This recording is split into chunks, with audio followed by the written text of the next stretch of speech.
तो आज जो धमाकेदार रेसिपी आप लोगों से शेयर करने लगी हूँ, इसकी तारीफ़ में मैं कुछ नहीं बोलूँगी, मगर मैं इस बात की आपको ज़रूर गारंटी दूँगी कि जब आप इसे बनाएंगे ना तो आपकी ढेर सारी तारीफ़ होगी।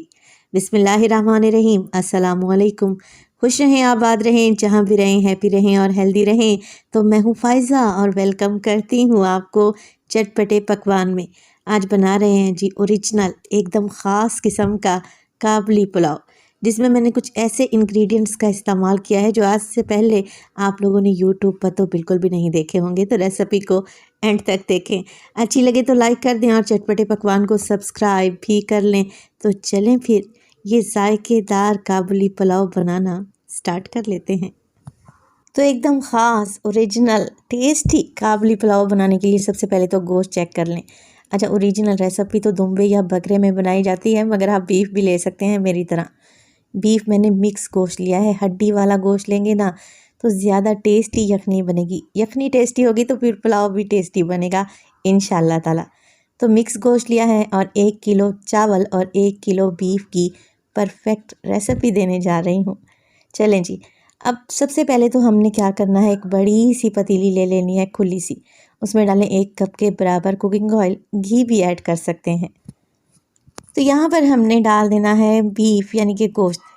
बीफ ऐड कर दें, ठंडे ऑयल में ही मैंने शामिल कर दिया है ताकि ये नीचे ना चिपके, क्योंकि मैं नॉन स्टिक कढ़ाई का इस्तेमाल नहीं कर रही। अच्छा, बीफ के साथ ही मैं ऐड कर दूँगी नमक। अभी हाफ़ टेबल स्पून डाल रही हूँ, बाद में चेक कर लेंगे, कम हुआ तो सेट कर लेंगे। इसके साथ ही डालूँगी इसमें 1 टेबल स्पून मोटा कूटा हुआ ज़ीरा।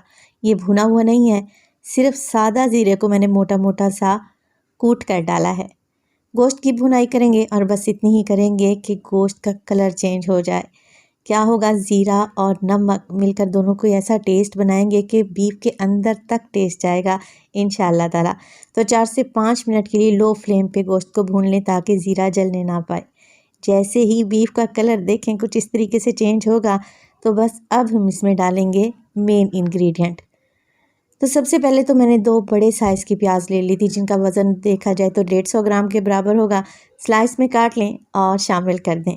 इसके साथ ही पुलाव को खुशबूदार बनाने के लिए मैं डालूँगी साबित काली मिर्चें, तो हाफ़ टेबल स्पून के करीब हैं, ये भी इसी स्टेज पर डाल दें।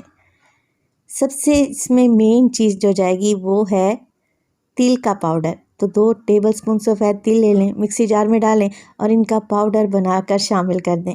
ये इंग्रेडिएंट आज से पहले आप लोगों ने यूट्यूब पर नहीं देखा होगा।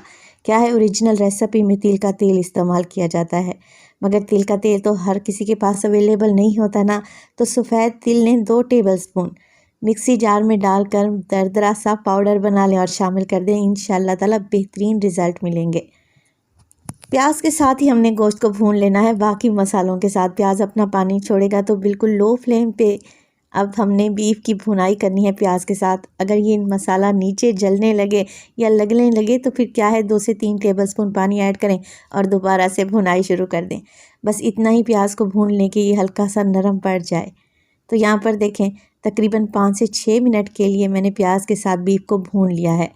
हल्का सा पानी भी ऐड किया था क्योंकि मसाला नीचे जलने लगा था। तो बस जब बीफ इस कंडीशन में आ जाए ना, तब हम इसमें डालेंगे पानी। असल जो जायका निकलेगा वो निकलेगा प्याज, गोश्त और तिल का, जो कि पुलाव को ज़बरदस्त सा टेस्ट देगा।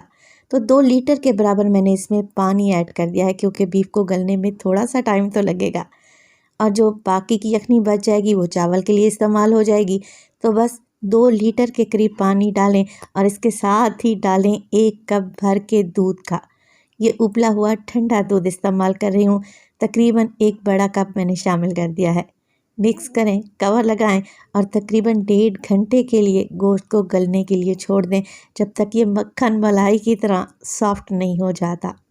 तो आप प्रेशर कुकर पे भी गोश्त को गला कर तैयार कर सकते हैं। तकरीबन 1.5 घंटा गुजर चुका है मीडियम टू लो फ्लेम पे बीफ को पकते हुए। यखनी गाढ़ी हो चुकी है, तकरीबन 1 गिलास के बराबर यखनी बच चुकी है। और गोश्त को चेक कर लेते हैं, ये बेहतरीन गला हुआ होना चाहिए ताकि आपके मुंह में घुलता जाए। देखें, इस तरीके से रेशा रेशा अलहदा सा हो जाए, तब बीफ एकदम तैयार है पुलाव बनाने के लिए। अब हम इसमें डालेंगे चावल। तो 1 किलो चावल को मैंने पहले ही भिगो कर रख दिया था। डबल स्टीम राइस का इस्तेमाल कर रही हूँ और 20 से 25 मिनट पहले ही मैंने इन्हें भिगो लिया था। छान कर चावल मैंने शामिल कर दिए हैं। अब आपको कैसे अंदाज़ा होगा कि आपने चावल के लिए कितना पानी डालना है। तो बाकी बची हुई यखनी में चावल को इस तरीके से पतीले में फैला दें ताकि आपको अंदाज़ा हो सके कि पानी कितना ऐड किया जाएगा। तो मैं 2 गिलास मज़ीद पानी ऐड करूँगी। 1 गिलास तकरीबन मेरे पास यखनी थी। पानी बस इतना ही डालेंगे कि चावल के ऊपर 1 इंच ऊपर तैरना चाहिए, तब आपके चावल एकदम परफेक्ट खिले खिले और जायकेदार बनेंगे। जब इस यखनी में ये चावल पक कर तैयार होंगे ना, तो इनका जायका ही अलग होगा। तो 2 गिलास मैंने मज़ीद पानी ऐड कर दिए। हल्के हाथ से मिक्स करें और इस स्टेज पर आप लोग नमक चेक कर लिया करें, क्योंकि अगर नमक चावल में बराबर नहीं होगा ना, तो किसी भी चीज़ का टेस्ट नहीं आएगा। तो नमक मुझे थोड़ा सा कम लग रहा है। 1 टेबलस्पून मज़ीद में नमक डाल रही हूँ। टोटल नमक मैंने डाला है 1.5 टेबलस्पून। 1 टेबलस्पून मैं इसमें चिकन पाउडर भी ऐड करूँगी। कमर्शियल लेवल पर ये लाजमी डाला जाता है। अगर आप नहीं डालना चाहते तो स्किप कर सकते हैं, छोड़ सकते हैं, कोई इशू नहीं है।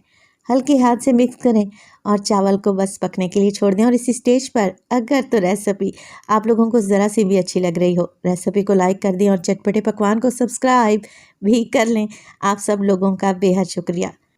तो थोड़ी सी हाई फ्लेम करके मैंने यखनी का पानी ड्राई कर लिया है। हल्का फुल्का सा पानी चावल के नीचे मौजूद है, जिससे स्टीम बनेगी और चावल एकदम खिला खिला बनकर तैयार होगा। तो बस जी, इसी स्टेज पर हमने क्या करना है, काबली पुलाव में डालनी है गाजरें। तो 2 मीडियम साइज़ की गाजरें थी, जिन्हें मैंने जूलियन शेप में काट लिया है। अच्छा, आप ना ही इन्हें फ्राई करना है, ना ही चीनी डालनी है। आज मैं आपसे एकदम कमर्शियल रेसिपी शेयर करने लगी हूँ। बस गाजर को जूलियन शेप में काटें और चावल के ऊपर लगा दें। इसके अलावा काबली पुलाव में इस्तेमाल होगा मेवा। ये काली किशमिश होती है, हर जगह से आपको आसानी से मिल जाएगी। अगर नहीं है तो फिर वाइट वाली किशमिश भी डाल सकते हैं। आधा कप के बराबर धोकर मैंने डाली है। कवर लगा दें और 15 मिनट के लिए काबली पुलाव को दम पे लगा दें, बिल्कुल लो फ्लेम पे। 15 मिनट के बाद आप ज़रा इसकी लुक तो चेक करें। लग रहे हैं ना एकदम टेस्टी। माशाल्लाह से देखें चावल कैसा बेहतरीन खिला खिला सा बना है। गोश्त तो पहले ही गलकर इतना सॉफ्ट हो गया था कि आपके मुंह में घुलता जाएगा। ये बेहद जायकेदार सा पुलाव बनकर तैयार होता है, कम मिर्च मसालों वाला और एकदम मुनफरिद और ख़ास। तो रेसिपी को ज़रूर ट्राई करें। रेसिपी अच्छी लगे लाइक कर दें और चटपटे पकवान को सब्सक्राइब भी कर लें। सर्दियों की ख़ास सौगात है ये रेसिपी। मैं आपको ज़रा मीट चेक करवा दूँ। माशाल्लाह से देखें कैसे गलकर सॉफ्ट हो चुका है।